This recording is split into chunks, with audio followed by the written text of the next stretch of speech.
Hello everyone, welcome to our YouTube channel. हम लोग आज CMA फाउंडेशन से रिलेटेड डिस्कशन करने वाले हैं, जिसमें हम लोग पेपर 1 पे डिस्कशन स्टार्ट करेंगे। अब पेपर 1 की बात करें तो बेसिकली इसमें 2 सब्जेक्ट्स कवर होते हैं। First one is economics and second one is management. दोनों की एग्ज़ाम में जो कवरेज है वो 50 मार्क्स ईच हैं। तो हम स्टार्टिंग जो कर रहे हैं वो मैनेजमेंट से कर रहे हैं, जहां हम लोग मैनेजमेंट पूरा डिटेल डिस्कस करने वाले हैं अपनी स्टडी मैट से। क्योंकि अगर आपने स्टडी मटेरियल कवर कर लिया तो बहुत ही ईजिली आप एग्जाम में किसी भी पैटर्न पे क्वेश्चन बने आप सॉल्व कर पाओगे। अभी जो करंट पेपर पैटर्न चल रहा है उसमें MCQs पूछ रहे हैं और ओवरऑल जो पेपर बन रहा है वो 100% MCQs फॉर्म में है। आगे जब पेपर ऑफलाइन होने लगेगा तब जो पहले पेपर पैटर्न चल रहा था, जहाँ कुछ पोर्शन MCQs कवर करता था, कुछ fill in the blanks cover करता था, कुछ ट्रू एंड फॉल्स कवर करता था, मैच द फॉलोइंग कवर करता था एंड कुछ डिटेल क्वेश्चंस भी होते थे, मतलब थ्योरेटिकल क्वेश्चंस भी होते थे। उसी सेम पैटर्न पे हमारा पेपर पैटर्न बनेगा, पर ये तब बनेगा जब पेपर ऑफलाइन होना स्टार्ट हो जाएगा। करंट सिचुएशन की बात करें तो जो जनवरी में पेपर कंडक्ट हुआ है CMA फाउंडेशन का, वो भी ऑनलाइन था एंड 100% MCQs क्वेश्चन थे उसमें। हम लोग जो सेशन अपलोड करने वाले हैं वहाँ हम लोग डिटेल डिस्कशन करेंगे हर एक सिंगल टॉपिक पे। तो पेपर पैटर्न चाहे MCQs बेस्ड हो, चाहे थ्योरेटिकल बेस्ड हो, चाहे डिटेल में क्वेश्चन पूछे, आपको कहीं पे भी कोई प्रॉब्लम नहीं आने वाली। हम उम्मीद करते हैं कि ये स्टडी मटेरियल हर एक स्टूडेंट के पास अवेलेबल होगी, बट अगर आपके पास ये स्टडी मटेरियल नहीं होगी तो आप हमारे टेलीग्राम चैनल से डाउनलोड कर सकते हो। टेलीग्राम चैनल की लिंक आपको डिस्क्रिप्शन बॉक्स में दी गई है। अगर मैनेजमेंट के सिलेबस की बात करें तो देखो लिखा है फंडामेंटल्स ऑफ मैनेजमेंट। इसमें सिर्फ आपको मैनेजमेंट प्रोसेस पढ़ना है। इसमें से मैक्सिमम टॉपिक आपने 12th बिजनेस स्टडीज़ में कवर किया है। बट अगर हम बात करते हैं CMA फाउंडेशन की, क्योंकि ये प्रोफेशनल कोर्स है तो आपको इसकी स्टडी मटेरियल से सब कुछ गो थ्रू करना होगा, सारे पॉइंट्स कवर करने होंगे, तभी आप हर एक क्वेश्चन का आंसर प्रॉपरली कर पाओगे। हमें मैनेजमेंट प्रोसेस में पढ़ना है introduction, planning, organising, staffing, leading, control, communication, coordination. ये हमारा फर्स्ट चैप्टर होगा। Then concept of power, authority, delegation of authority, responsibility, accountability, then leadership and motivation, concept and theories, and last one is decision making, types of decisions, decision making process। अब यहाँ जो हम ये classes upload करेंगे, हम एक single points upload करने वाले हैं। क्योंकि देखो थ्योरी की अगर बात करें ना तो थ्योरी में जनरली होता यही है कि आप बहुत सारा पॉइंट एक साथ कवर नहीं कर पाते। तो अगर आप हमारे साथ आज से रेगुलर रहोगे तो जून अटेम्प्ट के लिए, दैट इज़ जून 2022 के लिए आपका मैनेजमेंट सब्जेक्ट बहुत ही ईजिली आप कंप्लीट भी कर पाओगे, रिवीजन भी कर पाओगे एंड अलग से आपको इसके लिए कोई नोट्स नहीं बनाना होगा, कोई प्रिपरेशन नहीं करनी होगी। आपको सिर्फ क्या करना है कि हम जो डेली क्लास अपडेट करेंगे रिलेटेड टू मैनेजमेंट, आप उसको लेकर के अपडेटेड रहो एंड हर दिन आपको क्लास के साथ साथ पिछला जो भी आपने क्लास कवर किया है उसका रिवीजन करते जाना होगा। एट द एंड आप देखना कि आपको हर एक पॉइंट बहुत अच्छे से क्लियर हो जाएगा और कहीं कोई डाउट नहीं रहेगा। अच्छा, डाउट क्लियर करने के लिए भी हमने आपको डिस्क्रिप्शन बॉक्स में टेलीग्राम की लिंक दी हुई है, जहाँ आप हमसे डायरेक्टली कनेक्ट कर सकते हो और साथ ही साथ आप कमेंट बॉक्स में भी अपने जो भी डाउट्स होंगे वो पूछ सकते हो। हमने CMA फाउंडेशन के लिए व्हाट्सएप पे भी एक ग्रुप बनाया हुआ है, वो भी आप ज्वाइन कर लेना, जिसकी लिंक आपको डिस्क्रिप्शन बॉक्स में दी गई है। वहाँ आपको सारे क्लासेस के अपडेट्स, जो भी टेस्ट सीरीज़ हम कंडक्ट करेंगे फॉर जून 2022 एग्ज़ाम, सब की डिटेल टाइमली मिल पाएगी। चलो अब हम लोग जल्दी से अपना सेशन स्टार्ट करते हैं और आज हम लोग स्टार्ट करेंगे फ्रॉम इंट्रोडक्शन। यहाँ से देखेंगे सेक्शन B स्टार्ट हो रहा है, फंडामेंटल्स ऑफ मैनेजमेंट। और ये जो मैथ से स्टडी मटेरियल से हम पढ़ा रहे हैं ये जनवरी 2022 एडिशन की है, that is current year edition की। सबसे पहला चैप्टर है हमारा मैनेजमेंट प्रोसेस, और मैनेजमेंट प्रोसेस में जो हम लोग को डिटेल में पढ़ना है वो ये सारे टॉपिक्स हैं। आज हम लोग introduction and definition of management detail में डिस्कस करेंगे। देन नेक्स्ट क्लास में मैनेजमेंट साइंस, आर्ट, प्रोफेशन, और इसी तरीके से सीक्वेंस चलेगा। टॉपिक वाइज करेंगे क्योंकि आपको बाकी सब्जेक्ट्स की भी प्रिपरेशन करनी होगी। तो आप सिर्फ डेली एक क्लास जो हम अपलोड करेंगे वो कवर कर लेना और पिछला पुराना रिविजन करते जाना। आपको इस पर्टिकुलर सब्जेक्ट के लिए कोई अलग प्रिपरेशन नहीं करनी पड़ेगी। सबसे पहले हम लोग देखेंगे इंट्रोडक्शन, ये हमारा पहला टॉपिक है और इंट्रोडक्शन बेसिकली किस चीज़ का है, मैनेजमेंट का। मैनेजमेंट टर्म्स हम लोग आगे देखेंगे, बट पहले एक पॉइंट समझो कि अगर हम लोग किसी इंडिविजुअल पर्सन की बात करें, जैसे हम हैं, आप लोग हो, हर किसी की लाइफ में कुछ ना कुछ प्रॉब्लम होती है। अब उन प्रॉब्लम्स को आप किस तरीके से मैनेज करते हो, किस तरीके से टैकल करते हो, ये इम्पॉर्टेंट है। क्योंकि देखो प्रॉब्लम्स हर किसी की लाइफ में आती हैं, बट जो जितना अच्छे से उसको मैनेज कर पाएगा, जो उसको प्रॉपरली मैनेज कर पाएगा, उसकी हेल्प से क्या होगा, चाहे तो प्रॉब्लम्स ख़त्म हो जाएंगी या कम हो जाएंगी। क्लियर? तो मैनेजमेंट ना हर कोई, हर एक इंडिविजुअल अपनी लाइफ में भी देखता है। हर पर्सन मैनेज कर रहा है अपनी लाइफ में अपनी प्रॉब्लम्स को, अपनी रिक्वायरमेंट्स को। जो जितने अच्छे से मैनेज कर पाता है वो उतना ही ज़्यादा सक्सेसफुल है। इसी तरीके से अगर हम लोग बिजनेस ऑर्गेनाइजेशन की बात करें ना, जैसे अगर किसी हॉस्पिटल की बात करें, स्कूल की बात करें, तो हर जगह आप देखोगे कि प्रॉब्लम्स तो बहुत सारी हैं, बहुत सारी रिक्वायरमेंट्स हैं, कुछ गोल्स भी हैं, एम्स भी हैं। उनको अचीव करना या प्रॉब्लम्स को टैकल करने के लिए सिंपली उनका मैनेजमेंट सिस्टम कैसा है, उनके मैनेजर्स कैसे हैं, ये इंपॉर्टेंट है। क्योंकि जितना ज़्यादा इफेक्टिव एंड एफिशिएंट मैनेजर होगा, उतना ही ईजी ऑर्गेनाइजेशन के लिए ग्रो करना होगा। क्योंकि सिंपल क्या होगा कि अगर मान लो बहुत सारी प्रॉब्लम्स हैं भी, बट आपका मैनेजर बहुत अच्छा है, उसको पता है कि किस तरीके से प्रॉब्लम्स टैकल करनी है, तो प्रॉब्लम्स को वो ईजिली ख़त्म कर देगा। अगर ऑर्गेनाइजेशन का जो गोल है, जो एम है, उसको अचीव करना भी ऑर्गेनाइजेशन के लिए इजी होगा। क्यों? क्योंकि वो पर्टिकुलर पर्सन जानता है कि किस डायरेक्शन में हम काम करें, किस डायरेक्शन में हम लोगों से काम कराएं, सो दैट हम अपने ऑर्गेनाइजेशन के गोल्स को, एम को अचीव कर पाएं। क्लियर? तो ये सिर्फ ऑर्गेनाइजेशन में ही नहीं, हर एक इंडिविजुअल अपनी लाइफ में भी ये देखता है कि वो प्रॉब्लम्स को, अपनी रिक्वायरमेंट्स को किस तरीके से मैनेज करे। तो ये जो मैनेजमेंट प्रोसेस है, ये आप सिर्फ ऑर्गेनाइजेशन में ही नहीं देखोगे, आप अपनी लाइफ में भी देखते हो। जैसे इफ इन केस मान लो आपने देखा होगा कि कुछ स्टूडेंट्स, क्लास 12 की ही बात कर लो, कुछ स्टूडेंट्स का 99% भी आता है तो कुछ स्टूडेंट्स का 90% भी आता है। ये डिफरेंस क्यों है? इस मैनेजमेंट प्रोसेस की वजह से। अभी 90% वाले उतना ज़्यादा टाइम अपनी पढ़ाई को नहीं दे पाते जितना टाइम ये 99% वाले देते हैं। क्योंकि सिंपली ये जो 99% जिनका आ रहा है एग्ज़ाम में, उन्होंने अपने टाइम को, अपनी हॉबीज़ को, अपनी एक्टिविटीज़ को इतनी प्रॉपरली मैनेज किया होता है कि वो सारी चीज़ें प्रॉपरली कर भी पाते हैं, अपनी हॉबीज़ को भी टाइम दे पाते हैं, अपनी स्टडीज़ को भी टाइम दे पाते हैं, अपनी फैमिलीज़ को भी टाइम दे पाते हैं, और फिर भी एग्ज़ाम में बहुत अच्छा स्कोर कर लेते हैं। तो ये सिंपली क्या है, ये मैनेजमेंट प्रोसेस ही है कि आप किस तरीके से अपने टाइम को कहाँ कैसे अलोकेट कर रहे हो और उसके लिए कितने ज़्यादा डेडिकेटेड हो। क्लियर? अब यही पॉइंट जो अभी हमने समझाया है, यहाँ मेंशन किया है कि every individual person has to manage his individual problems.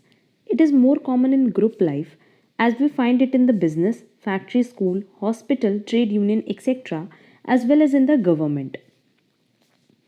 All organizations have some program or method for achieving their goals. Simply यहाँ पे यही चीज़ बताए कि हर इंडिविजुअल पर्सन को जैसे अपनी प्रॉब्लम हैंडल करनी पड़ती है, वैसे ही जितने बड़े बड़े ऑर्गेनाइजेशंस हैं उनको भी अपनी प्रॉब्लम्स हैंडल करनी होती हैं। अब प्रॉब्लम्स हैंडल करने के साथ साथ उनको अपने गोल्स पे भी फोकस करना है, गोल्स भी अचीव करना है।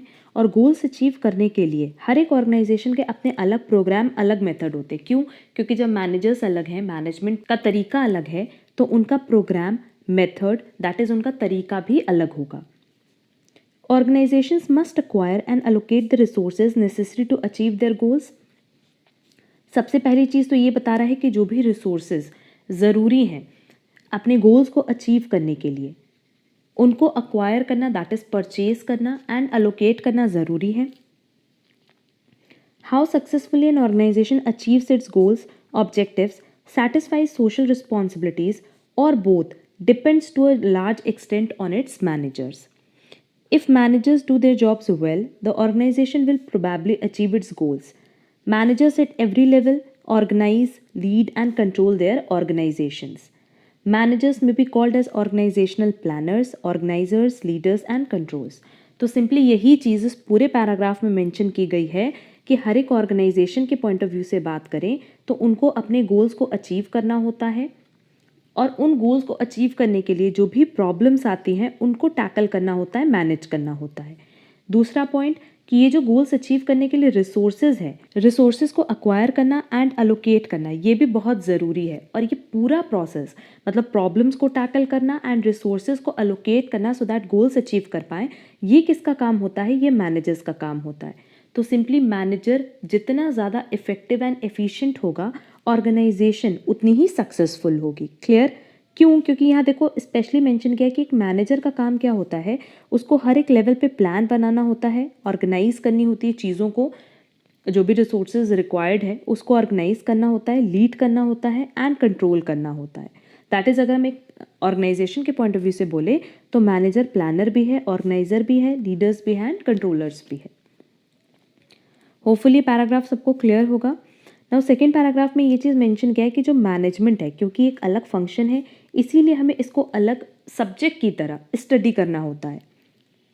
It consist of some basic and interrelated activities. It is a way or a discipline which adds effectiveness to human efforts and brings order to them. Simply अगर आपको management के बारे में आपने प्रॉपर स्टडी की होगी ना, तो एक इंडिविजुअल के पॉइंट ऑफ व्यू से अगर हम देखें तो आपके बिहेवियर में कुछ ना कुछ ऐड ऑन होगा।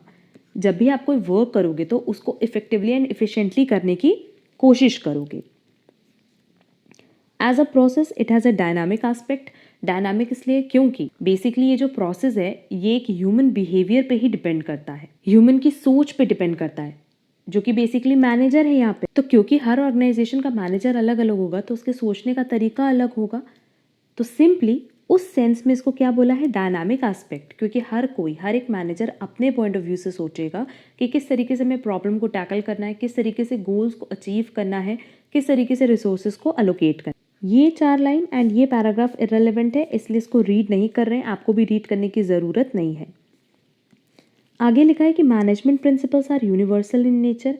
यूनिवर्सल क्यों? क्योंकि सिंपली देखो जो भी हम लोग अभी प्रिंसिपल आगे देखेंगे, फ्योल का हो, टेलर का हो, कोई भी प्रिंसिपल ऑफ मैनेजमेंट हो, आप देखना वो यूनिवर्सल है। मतलब आप इंडिया में कहीं पे भी चले जाओ, हर जगह वो पर्टिकुलर प्रिंसिपल अप्लाई होगा.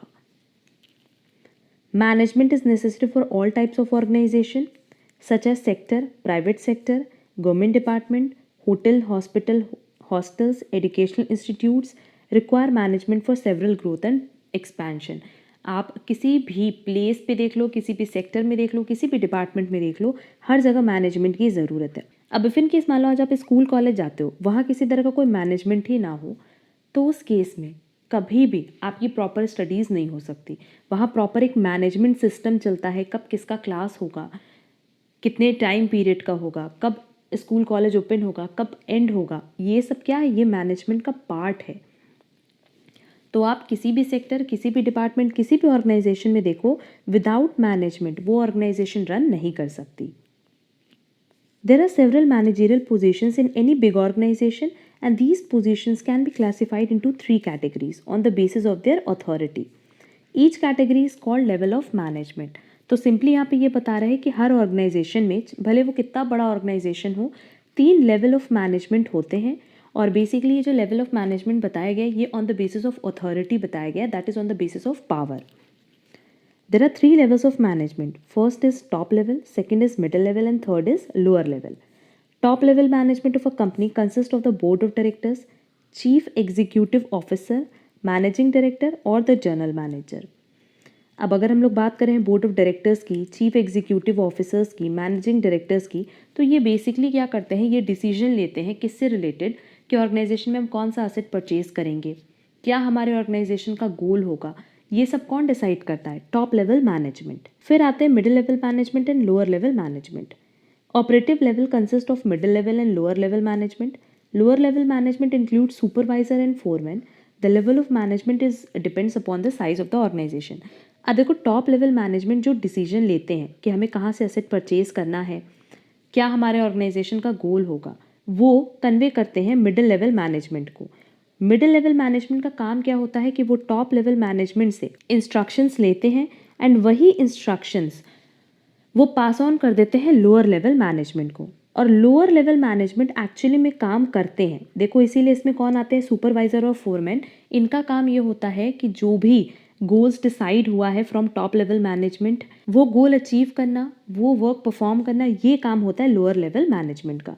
तो टॉप लेवल मैनेजमेंट सिर्फ डिसाइड करती है, मिडिल लेवल मैनेजमेंट इंस्ट्रक्शन लेती है from top level management and वो वर्क कराती है, बट वर्क एक्चुअली में कौन करता है? Lower level management. मतलब जो भी काम करना है, जो भी मैन्युफैक्चरिंग करनी है, जो भी गोल अचीव करना है, वो किसका काम होता है? लोअर लेवल मैनेजमेंट का। क्लियर? तो इसीलिए बताया था कि ये जो 3 लेवल हमने बनाए हैं मैनेजमेंट के, ये किसके बेसिस पे है? On the basis of their authority. आगे लिखा है the level of management is depend upon the size of the organisation. तो जितना बड़ा ऑर्गेनाइजेशन होगा उतना ही ज़्यादा लेवल ऑफ मैनेजमेंट का साइज होगा। क्लियर? अब देखो ये जो ओवरऑल पॉइंट था ना, ये इंट्रोडक्शन था। अब हम लोग कोई भी सब्जेक्ट पढ़ते हैं तो पहले हमें पता होना चाहिए कि वो सब्जेक्ट पढ़ने का रीज़न क्या है। जैसे अकाउंट्स पढ़ने का रीज़न हम सबको पता होता है कि हाँ ठीक है, at the end of the year हमें प्रॉफिट लॉस चाहिए, बैलेंस शीट की हेल्प से फाइनेंशियल पोजीशन चाहिए। वैसे ही मैनेजमेंट पढ़ने से पहले, जो मैनेजमेंट हमारा सब्जेक्ट है, इसको पढ़ने से पहले हमें इसका इंट्रोडक्शन देना था कि मैनेजमेंट पढ़ने का रीज़न क्या है। तो सिंपली मैनेजमेंट पढ़ने का रीज़न यही है कि जब आपको मैनेजमेंट की नॉलेज होगी कि किस तरीके से आपको मैनेजमेंट करना है, क्या क्या इसके प्रिंसिपल्स हैं, क्या इसके रूल्स हैं, तभी तो आप किसी ऑर्गेनाइजेशन को प्रॉपरली रन कर पाओगे। और मैनेजमेंट की हेल्प से ही एक ऑर्गेनाइजेशन प्रॉपरली रन होता है। क्लियर?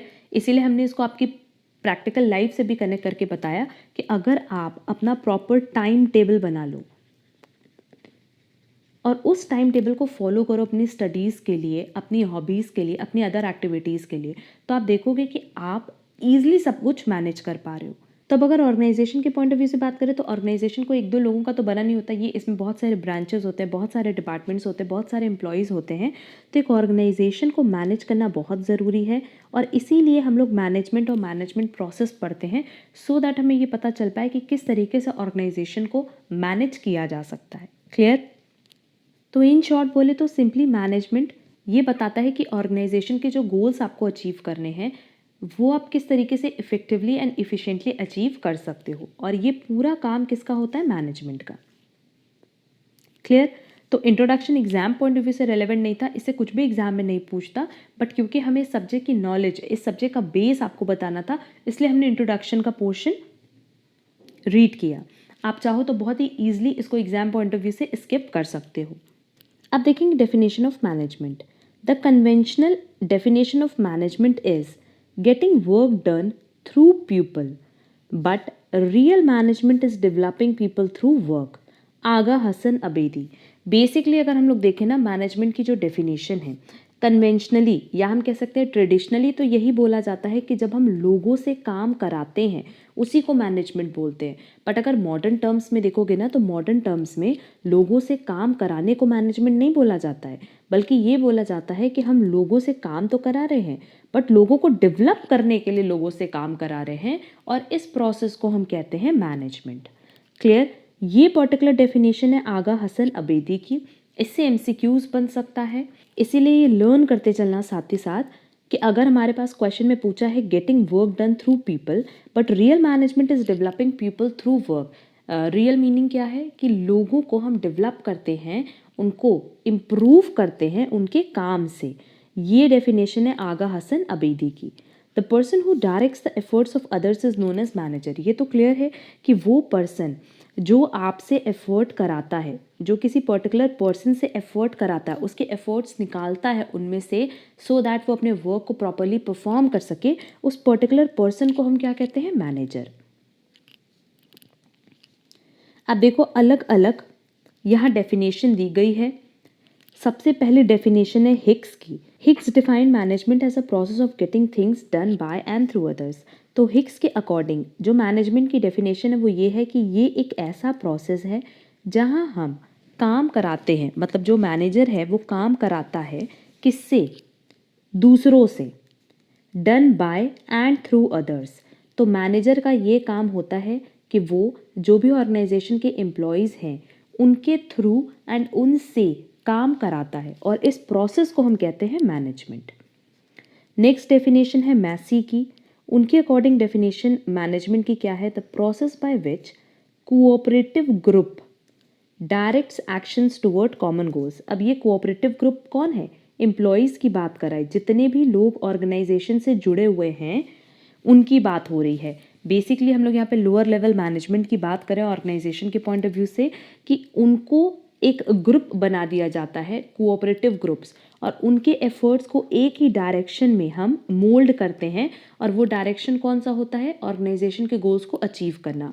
और ये पूरा प्रोसेस कौन करता है? मैनेजर करता है। क्लियर?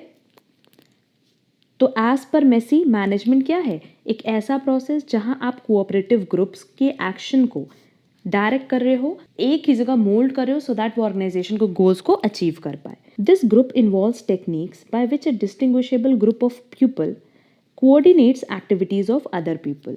अब क्योंकि देखो ऑर्गेनाइजेशन में कई तरह के मैनेजर होते हैं, तो जितने भी मैनेजर हैं ऑर्गेनाइजेशन में, मतलब जो मिडिल लेवल मैनेजर्स हैं, उनकी ड्यूटी ये होती है कि वो एक साथ आकर के बाकी जो लोअर लेवल मैनेजमेंट है उनकी एक्टिविटीज़ को कोऑर्डिनेट करा सकें, एक साथ ला सके।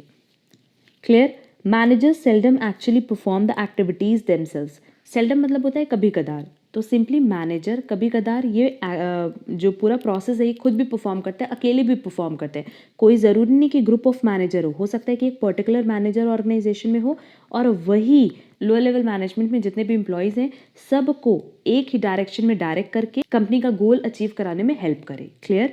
तो अगर हमारे पास ग्रुप ऑफ मैनेजर्स हैं तो ग्रुप ऑफ मैनेजर्स का ये काम होता है। अदरवाइज एक सिंगल मैनेजर भी एम्प्लॉयज़ को एक ही डायरेक्शन में डायरेक्ट करता है सो दैट वो ऑर्गेनाइजेशन के गोल्स को अचीव कर पाए। क्लियर? ये मेसी की डेफिनेशन थी। नेक्स्ट डेफिनेशन है कून्स एंड ओडोनल। इनका कहना था कि management means getting things done through and with people. तब आप लोग पूछोगे कि ma'am first and third definition में क्या डिफरेंस है, हिक्स की एंड कून्स की डेफिनेशन में क्या डिफरेंस है? तो बेसिकली डिफरेंस कुछ नहीं है, बस यहाँ बताया by and through others and यहाँ बता रहा है through and with people. But basically दोनों का कहने का मतलब यही है कि जब हम लोगों से काम कराते हैं तो उसी प्रोसेस को हम कहते हैं management. Next is according to George Terry, management is a distinct process perform to determine and accomplish stated objectives by use of human beings and other resources. एक ऐसा प्रोसेस जो इसलिए परफॉर्म किया जाता है सो दैट ऑर्गेनाइजेशन के objectives को हम अचीव कर सकें, फुलफिल कर सकें। और ये ऑब्जेक्टिव जो आप अचीव कर रहे हो ये किसके यूज़ से करोगे? ह्यूमन बींग्स के यूज़ से एंड जो भी अदर रिसोर्सेज हैं उनके यूज़ से। तो ये पूरा क्या है? Management process. तो जनरली यही तो बोल रहा है कि जब हम लोगों की हेल्प से अपने ऑर्गेनाइजेशन का गोल अचीव करते हैं तो उसको हम क्या कहते हैं? मैनेजमेंट। बट यह ह्यूमन बींग के साथ साथ अदर रिसोर्सेज भी ऐड कर दिया। ये डेफिनेशन है जॉर्ज टेरी की। Next is Henry Fayol, the Pioneer of administrative management viewed management as a process consisting of 5 functions which every manager performs। Henry Fayol का कहना था कि जो मैनेजमेंट प्रोसेस है ये बेसिकली 5 फंक्शन से जुड़ा हुआ है और यही 5 फंक्शन हर मैनेजर को परफॉर्म करना चाहिए अगर वो चाहते हैं ऑर्गेनाइजेशन के गोल को अचीव करना। तो first is to manage is to forecast and plan. तो पहला हो गया हमारा प्लानिंग करना। Second is to organise, then to command, then to coordinate and then control. Though modern authors do not consider coordination as a separate function of management, but the essence of managing। तो overall अगर देखा जाए तो as per Henry Fayol 5 चीज़ें हैं जो एक manager को परफॉर्म करनी चाहिए अगर वो ऑर्गेनाइजेशन के गोल को अचीव करना चाहता है। तो पहला वो प्लान करे, फोरकास्ट करे कि फ्यूचर में उनके एक्शन से क्या हो सकता है। दूसरा, जो भी प्लानिंग फाइनल हुई है उसके अकॉर्डिंग चीज़ों को मैनेज करे, रिसोर्सेज को मैनेज करे। Then command, then coordinate and last one is control. तो ये पूरा 5 फंक्शन मिल करके मैनेजमेंट प्रोसेस बनता है। आगे लिखा है कि कुछ ऐसे मॉडर्न ऑथर्स हैं जिनका कहना है कि कोऑर्डिनेशन, चीज़ों को कोऑर्डिनेट कराना, ये कोई अलग से कोई फंक्शन नहीं है मैनेजमेंट का, बट ये मैनेजिंग का एसेंस है। एसेंस मतलब जो ज़रूरी होती है मैनेजमेंट के लिए। Clear? Next is Peter Drucker, a modern exponent of management thoughts goes a step further and considers management as a essential, a distinct and a leading institution which has a pivotal position in social history। अब Peter Drucker ने जो management की definition दी है वो modern aspect से है और उनका कहना है कि मैनेजमेंट एक असेंशियल मतलब बहुत ज़रूरी, डिस्टिंक्ट एक अलग एंड लीडिंग इंस्टीट्यूशन है जो कि किसी भी ऑर्गेनाइजेशन को एक पर्टिकुलर पोजीशन तक पहुंचने के लिए बहुत ज़रूरी है।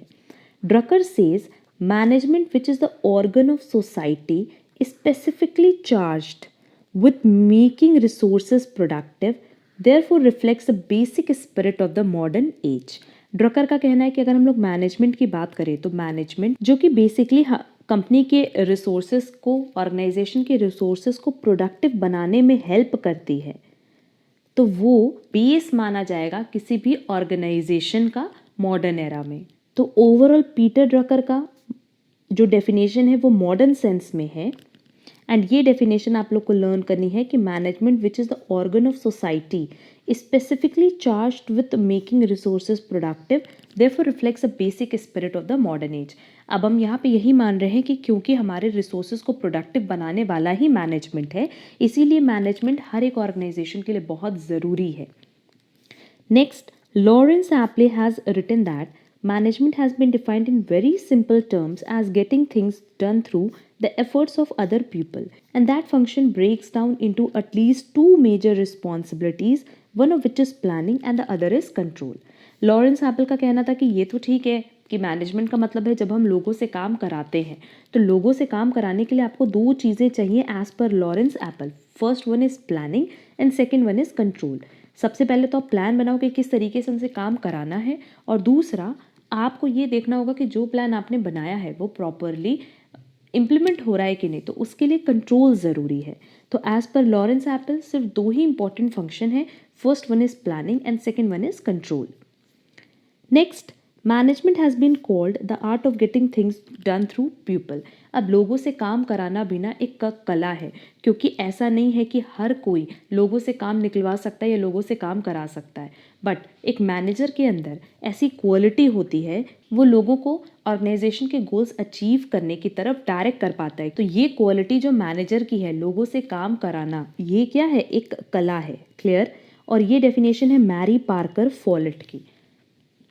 अब बेसिकली जो मैनेजर होते हैं ना, वो इंडिविजुअल हर एक एम्प्लॉय के साथ जुड़े होते हैं।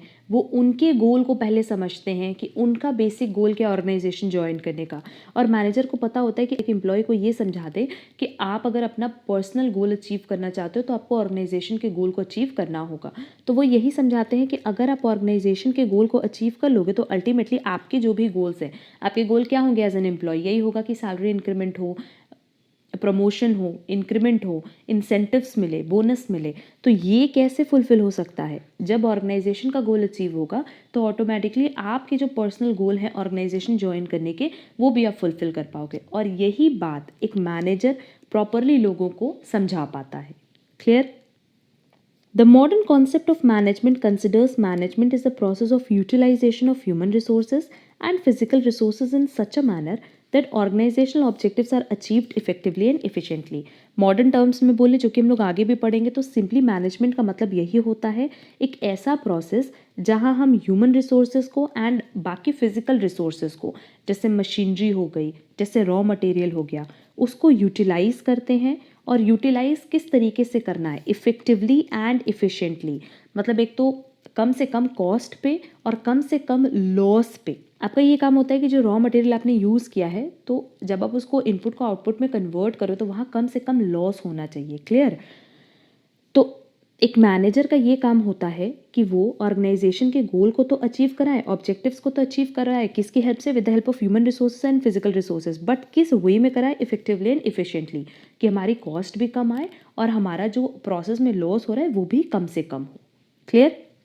We may define management as a process by which responsible person, that is managers, in an organization get things done through the efforts of other people in grouped activities. तो hopefully अब ये सारी definition आप लोगों को समझ में आई होगी।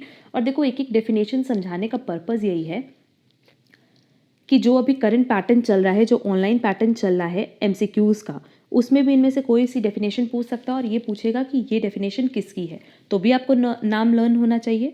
और आगे जब ये ऑनलाइन एग्ज़ाम ऑफलाइन में कन्वर्ट हो जाएगा, तभी एग्ज़ाम में डायरेक्ट क्वेश्चंस आते हैं। क्वेश्चन एग्ज़ाम में पूछ सकता है कि आपको मैनेजमेंट की डेफिनेशन बतानी है, तो इनमें से कोई भी डेफिनेशन जो आपको लर्न होगी, उसकी हेल्प से आप प्रॉपरली उसको एक्सप्लेन कर पाओगे। क्लियर? हम एक बार रिवाइज करा दे रहे हैं कि अगर हम आगा हसन अबीदी की बात करें तो इनका कहना था कि हाँ, मैनेजमेंट का मतलब है कि लोगों से काम कराना, बट रियल टर्म्स में अगर हम देखें तो मैनेजमेंट का मतलब ये होता है कि काम तो आप करा रहे हो, बट उससे आप लोगों को डेवलप कर रहे हो, लोगों को कुछ नया सिखा रहे हो। देन हिक्स की and Koontz and O'Donnell की जो डेफिनेशन थी ऑलमोस्ट सेम थी कि मैनेजमेंट का मतलब होता है कि आप दूसरों से काम कराते हो। मेसी की डेफिनेशन ये थी कि जो मैनेजर्स हैं या मैनेजर का ग्रुप है उनको साथ में आकर के बाकी जो एम्प्लॉयज़ हैं ऑर्गेनाइजेशन के उनको एक डायरेक्शन में लाना होता है एंड ऑर्गेनाइजेशन का गोल अचीव कराना होता है। देन थे जॉर्ज टेरी। इनके अकॉर्डिंग जो मैनेजमेंट की डेफिनेशन है वो सिंपली यही है कि human being and other resources को यूज़ करके ऑर्गेनाइजेशन के गोल को किस तरह से अचीव किया जाए। हेनरी फ्योल तो सिंपली इन्होंने तो पूरे मैनेजमेंट प्रोसेस को 5 फंक्शन में ही डिवाइड कर दिया, जिसमें पहला है प्लान करना, फिर organise, command, coordinate and control. Then Peter Drucker ने जो डेफिनेशन दी थी वो मॉडर्न सेंस में थी और मॉडर्न सेंस में ये डेफिनेशन थी कि अगर हम मैनेजमेंट की बात करें तो क्योंकि मैनेजमेंट ही ऑर्गेनाइजेशन के रिसोर्सेज को प्रोडक्टिव बनाता है, जो रिसोर्सेज हैं उनको यूजफुल बनाने में, प्रोडक्टिव बनाने में क्योंकि मैनेजमेंट इन्वॉल्व होता है, तो मैनेजमेंट सबसे इंपॉर्टेंट है हर एक ऑर्गेनाइजेशन के लिए।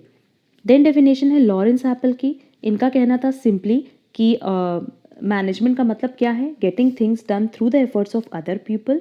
बट इन्होंने 2 फंक्शन पे ही फोकस किया, first one is planning and second one is control. And last Mary Parker Follett की डेफिनेशन अगेन यही है कि मैनेजमेंट का मतलब है लोगों से काम कराना, बट ये एक आर्ट से इन्होंने कनेक्ट किया, the art of getting things done through people, क्योंकि पहले हमने बताया कि हर किसी में ये क्वालिटी नहीं होती कि वो लोगों से काम प्रॉपरली करा सके। ये जो डेफिनेशन थी वो तो आपको लर्न करनी है, बट ये सबसे इंपॉर्टेंट डेफिनेशन है कि as per modern concept of management की जो डेफिनेशन है वो ये है कि आप ह्यूमन रिसोर्सेज को एंड फिजिकल रिसोर्सेज को यूज़ करते हो, फर्स्ट थिंग।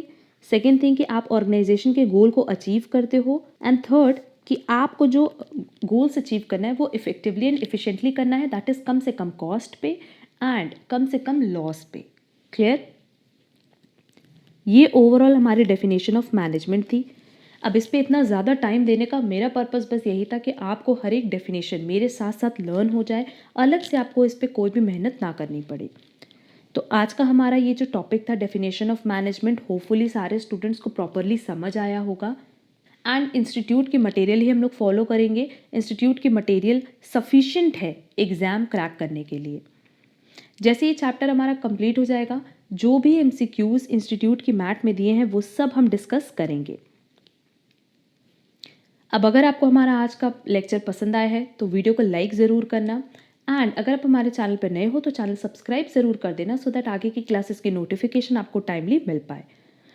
डेली बेसिस पे हम मैनेजमेंट से रिलेटेड एक क्लास अपलोड करेंगे। ये सीक्वेंस में ही चलेगा। डेफिनेशन ऑफ मैनेजमेंट के बाद जो हमारा नेक्स्ट टॉपिक है वो होगा मैनेजमेंट साइंस आर्ट प्रोफेशन। तो आपको सिर्फ हमारी क्लास कवर करनी है, एंड डेली बेसिस पे ये क्लास आप जब करोगे तो आप पिछला पुराना रिविजन भी करते जाना।